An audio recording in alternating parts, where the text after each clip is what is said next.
વાર્તા કહીશ કે કોઈનું પડાવી લેવું કે કોઈનું લૂંટી લેવાથી શું એનું પરિણામ આવે છે. એક સાગર પુત્ર હતો, એ બહુ ગરીબ હતો. એ દરિયામાં જઈને માછલી પકડવાનું કામ કરતો હતો. એક દિવસ આખો દિવસ એને મહેનત કરીને એક મોટી માછલી પકડી. એ રસ્તે લઈને જતો હતો માછલી, એટલે એને વિચાર્યું કે આજે મારા ઘેર મારા છોકરાઓ ને ભોજન મળશે. આમ વિચારીને રસ્તે જતો હતો. એટલામાં રસ્તામાં એ જતો હતો તો એક ગામનો એક કદાવર અને માથાભારે માણસ એને સામે મળ્યો.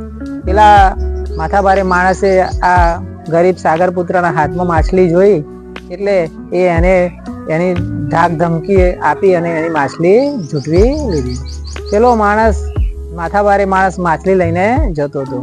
હવે એના બદકિસ્મતે પેલી માછલી જીવતી હતી એટલે તરફડતી હતી, એટલે એનો એક કાંટો એના હાથ પર વાગી ગયો.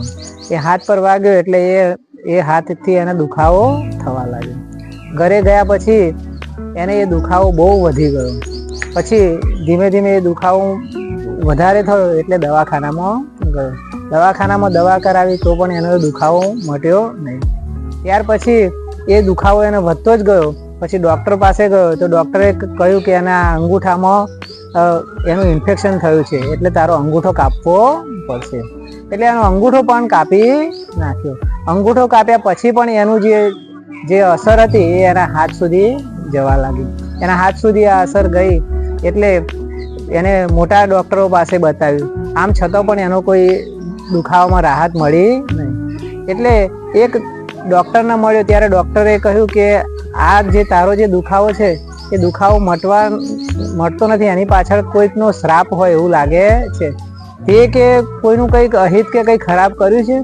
એટલે પેલા જે માથાભારે માણસ હતો, પેલું માછલી જેના પાસેથી ઝૂંટવી લીધી હતી એની વાત એને યાદ આવી.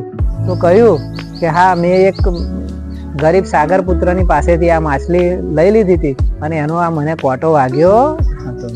એટલે પેલા વૈદ્ય બહુ સમજદાર હતા, એટલે કહ્યું કે મને લાગે છે કે એના શ્રાપના કારણે જ તને તારી આ દશા થઈ છે. તું જા અને એની પાસે જઈને માફી માગ, તો કદાચ તારા આ દુઃખમાં રાહત મળે.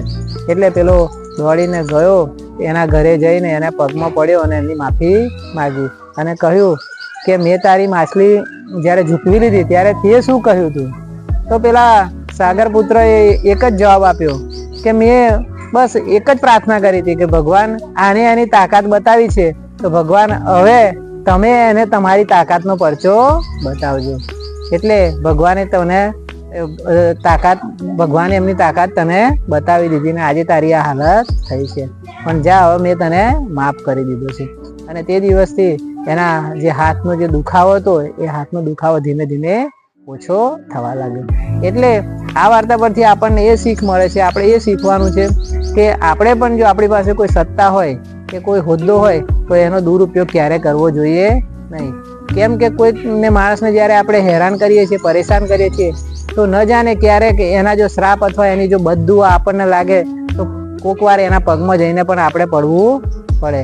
એટલે આપણે આ વાતની કાળજી રાખવી જોઈએ.